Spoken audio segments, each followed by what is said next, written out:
Bismillahirrahmanirrahim. Assalamualaikum warahmatullahi wabarakatuh. Saya perwakilan dari kelompok 1 sebagai moderator mengucapkan banyak terima kasih kepada Ibu dan teman-teman sekalian atas kesempatan yang diberikan kepada kelompok kami untuk mempresentasikan hasil diskusi kami, yang mana materi kami yaitu sifat fisika pada molekul obat padat. Adapun anggota kelompok kami yang pertama yaitu Putri Indasari, Andi Nurul Aulia Zainal, Afriani, Ainun Mardia, dan saya sendiri Alifa Murni. Dan untuk yang pertama yaitu terlebih dahulu kita ke pendahuluan. Farmasi fisika merupakan suatu ilmu yang menggabungkan antara ilmu fisika dengan ilmu farmasi. Ilmu fisika mempelajari tentang sifat-sifat fisika suatu zat, baik berupa sifat molekul maupun tentang sifat turunan suatu zat. Sedangkan di dalam ilmu farmasi itu adalah ilmu tentang obat-obatan yang mempelajari cara membuat, memformulasi senyawa obat menjadi sebuah sediaan yang dapat beredar di pasaran seperti saat ini. Apabila kedua ilmu tersebut digabungkan, akan menghasilkan suatu sediaan farmasi yang berstandar baik, berefek baik, dan mempunyai kestabilan yang baik pula. Dan untuk poin-poin yang akan kami sampaikan nanti yaitu yang pertama pengertian, sifat fisika molekul obat, jenis senyawa obat, serta kita akan memberikan contoh soal pada materi ini. Untuk itu yang pertama yaitu pengertian. Sifat fisis adalah sifat yang dapat diukur dan diteliti tanpa mengubah komposisi atau susunan dari zat tersebut. Sebagai contoh, kita dapat mengukur titik lele dari es dengan memanaskan sebuah balok es dan mencatat pada suhu berapa es tersebut berubah menjadi cair. Dan sifat fisika molekul obat memegang peranan penting dalam menentukan metode yang tepat untuk formulasi suatu obat, sehingga didapatkan suatu sediaan yang efektif, stabil, dan aman. Baik, di sini saya akan menjelaskan tentang sifat fisika molekul obat. Adapun contohnya yaitu faktor kelarutan dalam pembuatan sediaan paracetamol drop.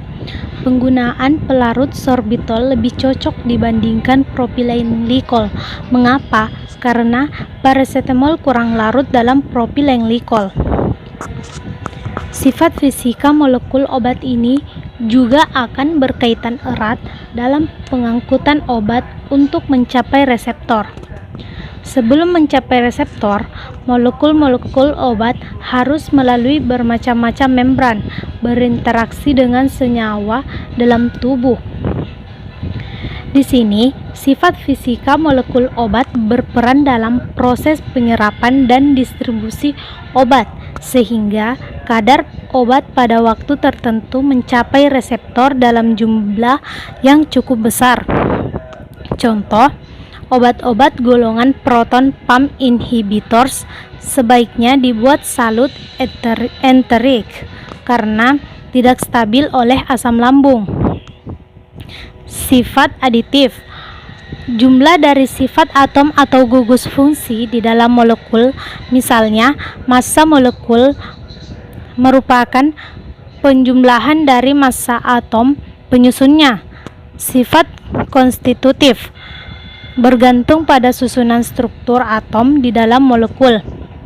Misalnya, adanya gugus hidroksil OH- pada suatu molekul menyebabkan molekul tersebut bersifat hidrolifik atau mudah larut dalam air. Baiklah, terima kasih atas kesempatannya. Di sini saya akan menjelaskan bagian ketiga, yaitu jenis senyawa obat. Adapun jenis senyawa obat terbagi atas 4, yaitu yang pertama asam lemah, basa lemah, molekul netral, kemudian garam organik. Adapun yang pertama yaitu asam lemah, memiliki ciri-ciri biasanya sukar larut dalam air, kemudian mudah larut dalam pelarut organik, dalam hal ini eter, kloroform, heksan, dan etanol. Kemudian contoh dari asam lemah ini sendiri itu asam salisilat, asam benzoat, dan asam asetil salisilat atau yang biasa kita kenal sebagai asetosal. Kemudian yang kedua yaitu basa lemah, memiliki ciri-ciri sukar larut dalam air, kemudian mudah larut dalam pelarut organik, dalam hal ini eter, kloroform, heksan, dan etanol. Kemudian contoh dari basa lemah ini yaitu alkaloida, kinin, kodein, morfin, dan papaverin, kemudian antihistamin, CTM, dan promethazine. Kemudian selanjutnya yaitu garam organik. Garam organik ini sendiri larut dalam air dan tidak larut dalam pelarut organik. Jadi ini yang membedakan antara garam organik serta sediaan atau larutan asam dan basa. Kemudian contoh dari garam organik ini yaitu thiamin HCl, kodein HCl, papaverin HCl, tetrasiklin HCl, morfin HCl, piridoksin HCl, kemudian natrium benzoat, natrium salisilat. Baiklah, selanjutnya yang terakhir yaitu molekul netral. Molekul netral umumnya sukar larut dalam air. Contoh dari molekul netral ini sendiri yaitu chloramphenicol dan paracetamol. Baiklah, saya akan melanjutkan materinya, yaitu sifat fisika molekul obat. Indeks bias, yaitu satu, indeks bias adalah perbandingan antara kecepatan cahaya dalam ruang hampa udara dengan cepat lambat cahaya pada suatu medium. 2. Penerapan indeks bias dimanfaatkan di berbagai bidang. Dalam bidang farmasi sendiri, misalnya itu untuk mengetahui kadar dan konsentrasi suatu sediaan. Selanjutnya adalah sifat fisika molekul obat. Indeks bias molar dipengaruhi oleh indeks bias atom dan gugus yang menyusun senyawa tersebut.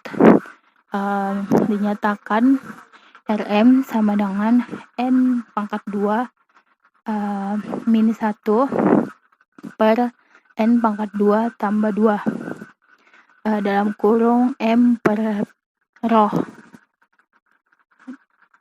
Penjelasannya itu yaitu Rm indeks bias molar, N sama dengan indeks bias atom penyusun, M sama dengan berat molekul, rho sama dengan massa jenis. Bismillahirrahmanirrahim. Terima kasih atas kesempatan yang telah diberikan kepada saya.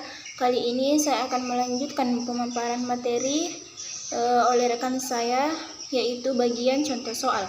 Teman-teman bisa lihat pada layar terdapat contoh soal, yaitu suatu larutan obat diketahui memiliki indeks bias atom penyusunannya, yaitu N sama dengan 1,5, memiliki massa jenis atau rho sama dengan 8 kg per meter kubik, dan berat molekul yaitu M sama dengan 46 kg per mol. Tentukan indeks bias molar atau Rm dari larutan obat tersebut. Adapun jawabannya yaitu diketahui N sama dengan 1,5, rho sama dengan 8 kg per meter kubik, M sama dengan 46 kg per mol. Dinyatakan dengan rumus Rm sama dengan N pangkat 2 kurang 1 per N pangkat 2 tambah 2 kali M per rho. Adapun cara penyelesaiannya yaitu Rm sama dengan 1,5 pangkat 2 kurang 1 per 1,5 pangkat 2 tambah 2 dikali 46 per 8, yaitu dengan menghasilkan 1,5 pangkat 2 sama dengan 2,25 kurang 1 per 1,5 pangkat 2 tambah 2, yaitu 2,25 tambah 2 dikali 46 per 8, sehingga hasilnya 2,25 kurang 1 per 2,25 tambah 2, yaitu 1,25 per 4,25. 46 per 8 yaitu 5,75. Kemudian 1,25 per 4,25 sama dengan 0,29 kali 5,75, yaitu sehingga menghasilkan dengan nilai 1,7. Sekian dari saya. Wassalamualaikum warahmatullahi wabarakatuh.